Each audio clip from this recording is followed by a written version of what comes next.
Oh, hell no. Listen, Cambodia is a great place to visit, but you definitely wouldn't want to live there. And me especially, I'm going to tell you something, the happiest hobo, the only place here in Southeast Asia, with the exception of my beloved Shanghai, there's no other place I would want to live than right here in Thailand.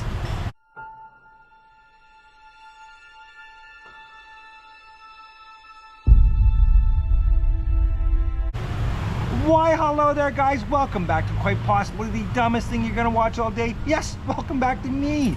And I'm going to answer that week's old question. Would I actually leave Thailand to live in Cambodia just because it is slightly, well, it's actually not slightly, it's substantially cheaper in certain parts. But to be honest with you, no guys, I wouldn't. These savings would not be worth what I give up in creature comforts, friendly faces, and just feeling safe all the time. I would have to spend every waking moment up in Siem Reap, and to be honest with you guys, I would get tired of that probably in a month or two. I really would. I know the drinks are damn cheap. You know, you can get a cocktail there for $1. You can get large draft for 50 cents, bottles of beer in restaurants for $1, but still, it's just not worth it. Quite honestly, there's a lot of challenges that you would face living in Cambodia that I did not cover in that quick video about is Cambodia cheaper than Thailand. And at the end of the day, guys, yes, you know what, Siem Reap is definitely cheaper than Phuket. I'm not so sure how it would stack up against, say, Thai Muang, where I lived the past couple of months, but it's definitely much cheaper than Phuket. It's completely different than Phuket, but it is without a doubt cheaper. Is it safe? I'm not really sure, to be honest with you, but then again, I didn't spend a lot of time there. Every time I've gone to Siem Reap, it's for like a week, maybe 10 days at a time, and I really don't venture out too far. I don't spend a lot of time, believe it or not, on Pub Street. I usually grab a bike, I tool around, and I've not seen anything that was crazy. I will say this much, Phnom Penh, the capital of Cambodia, I would not want to live there at all. I wouldn't care if it only cost me $500 a month to live there and I could live like a king in a palace. I would not want to live there. I find it dirty. I find it extremely dangerous there. You have no idea how much trouble you can get into like that.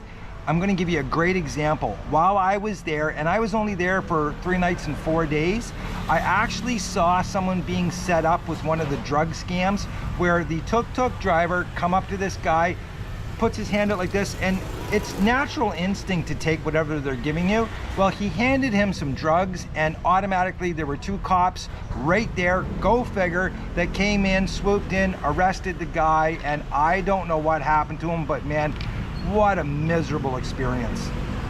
While I was in Phnom Penh, you guys are well aware, if you saw my video about the worst Airbnb, I was scared to go out at nighttime. That's just the truth, guys, and usually I have no problem going out anywhere, but in Phnom Penh, I did not venture out at nighttime any further than the bar right beside my hotel. Not the first hotel, obviously, the second one. But I had so many crappy things happen to me there. Sorry guys, I'm just getting ready to eat some delicious Korean wings. Oh, I love these things. Anyways, I had some crazy stuff happen to me. Like, I stopped and I asked a tuk-tuk driver how much it would cost to go to the killing fields, and he was like $50 US. Now, $50 US, guys, is about 3 times what it should cost, and it's close to 4 times what it costs if you go on a tour. So I just politely told him no thank you, walked away from him. And the guy started following me and harassing me to the point that he came into the tourist area, the travel guide thing where I went in to actually book my trip, and he's getting mad at me. So I'm trying to avoid him, being as nice as I can. I get on the bus, he starts banging on the window and screaming at me. I could not believe it. I thought, this guy is crazy. And it was like that all the time with the tuk-tuk drivers. They're extremely aggressive and you cannot trust them. These guys are pretty much, well, they're criminals. I hate to say it, but that's what they are. They are the worst of the society there, in all honesty. Whereas here in Thailand, to be honest with you, especially down in Phuket, the only thing you have to worry about with the tuk-tuk drivers is them overcharging you.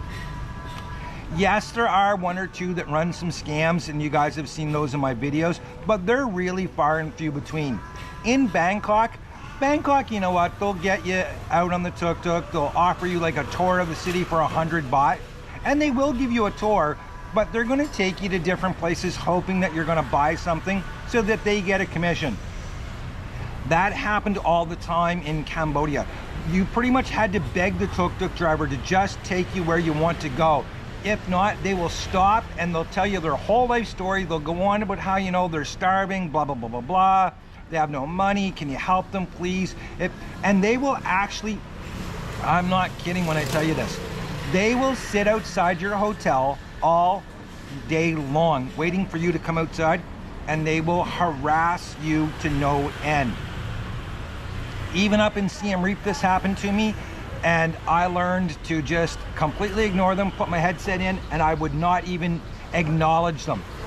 Down in Phnom Penh, it was 10 times worse. They sat outside. Man, if they knew there was a foreigner at a hotel, a group of them would sit there and they would do everything they could to scam you, steal your money, intimidate you, and as with the guy in the drug drop, get you arrested and wind up paying crazy fines and being scared absolutely shitless.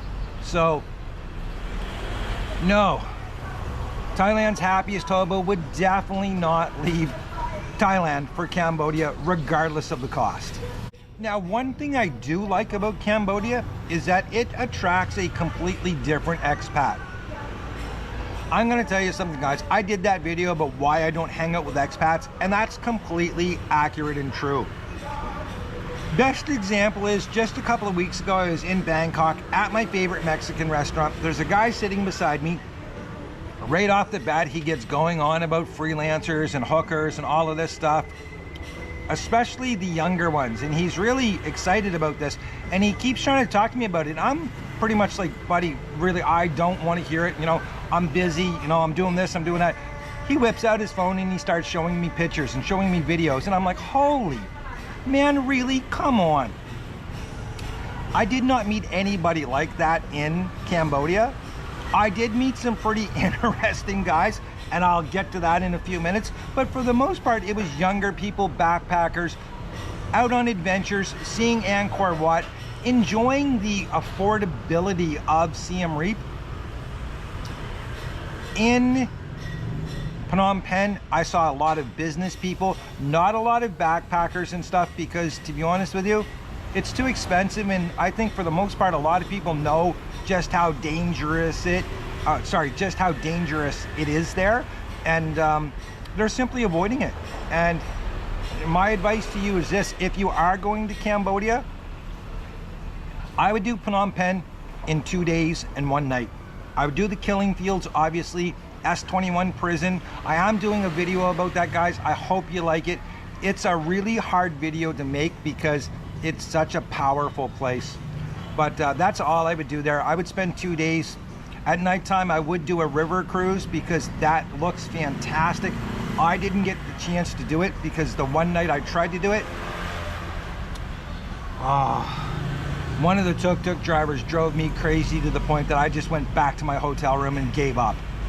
Now, I do apologize, guys, if this video seems like an info commercial or something like that for my channel, but I am going to be doing a video about massages in Thailand, Cambodia, and Vietnam, telling you the similarities and the differences. The only thing I'm going to say about massages in Cambodia is they're pretty much the same price as they are here. The services that you can get are the same, but man, there's one really dark aspect to it that I will cover in that video, so please watch that one. I'm hopefully going to do it in a couple of days. I'll get it out for you guys.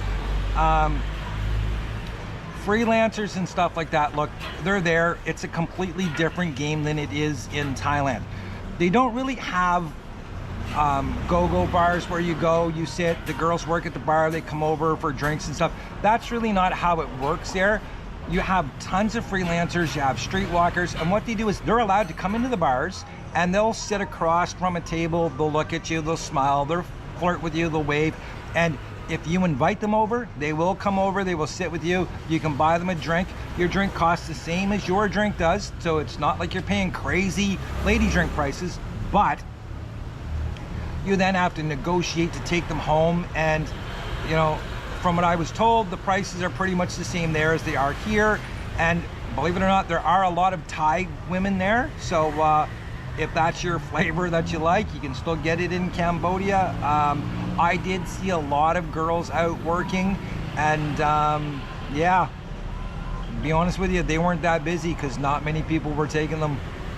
I don't know if it's slow season, rainy season, or it's just maybe they're too expensive for what's everything else costs you. I'm not sure, but that's the situation with the girls and the bar girls and stuff there. Okay, guys, I'm not going to touch too much on it because I don't know enough about it. I can only share with you what I know, and that's very little. So what type of expats will you meet there? Again, you're going to meet younger backpackers and stuff like that, but it seems that a lot of the older guys that are there, especially, I'm just going to flat out say it, the older white guys, most of them have spent a lot of time and money in Thailand. For the most part, everybody that I met had the same story, and it was, oh, I was in Thailand, you know, and I met this girl and she took me for everything that I have, and now this is the only place that I can afford to live. And I heard that story 4 different times at 4 different bars from 4 different guys. You know, it's crazy because I had heard that in the past, and I always thought, oh, you know, people are, until I experienced it myself, and it was always the same story. They met this young girl, they fell in love, they bought them a house, they built them a house. Next thing you know, bam, she's got a new guy, or her Thai husband came back, blah, blah, blah. And these poor guys are now sitting in Cambodia living on $600-700 a month, and they can because all they do is sit in a bar and drink all day. If you're around those people, it's a toxic environment, so you want to try to limit yourself to that type of exposure, guys. It is so depressing, and they're feeling so defeated. They can't go back to their home country because they can't afford to, and they're also embarrassed. They can't come back to paradise, Thailand, because they can't afford it. So yeah, they go and they live in Cambodia because it is so cheap. But I'll tell you, it's if you think Thailand is bad for demons such as alcoholism, Cambodia is 10 times worse because it's so cheap to drink there, guys. I'm telling you, it's crazy. I met one guy at one of my hotels, and he was drunk all day, every day, to the point that he was almost blacking out. And you know, the owner of the hotel was saying that he does this every single day, and he's only spending maybe $5 to $6 US a day. But man, he's have you ever seen the movie Leaving Las Vegas with Nicolas Cage? It's pretty much what a lot of these guys are doing. They're just going somewhere to drink themselves to death because they've just given up. And that's another reason why I don't see myself being in Siem Reap full-time, long-time. Yes, again, like I said earlier, it's a fantastic place to visit, but I wouldn't want to live there. Because it was rainy season, I did not go down to Kampot, the coast, or any of the islands. I have been there before, and I will just say this much. Accommodation-wise, it's pretty much the same price that you're going to pay here on Phuket. Infrastructure does not compare, and food prices are almost the same. The only big saving is, again, on the booze, guys. But because it was rainy season, I didn't go down this time. I will probably go back again next year because I do really enjoy Siem Reap and Angkor Wat, especially, guys. It's one of the most magical places that you can possibly see, and I'm telling you, you definitely have to put it on your list, your bucket list. You just have to go and experience it once in your life. Phnom Penh, the killing fields, definitely, but I would make that, like I said, a one-night thing, 2 days there, and I would get the flying out of Phnom Penh as fast as I could. Anyways, guys, that's my honest opinion on Cambodia.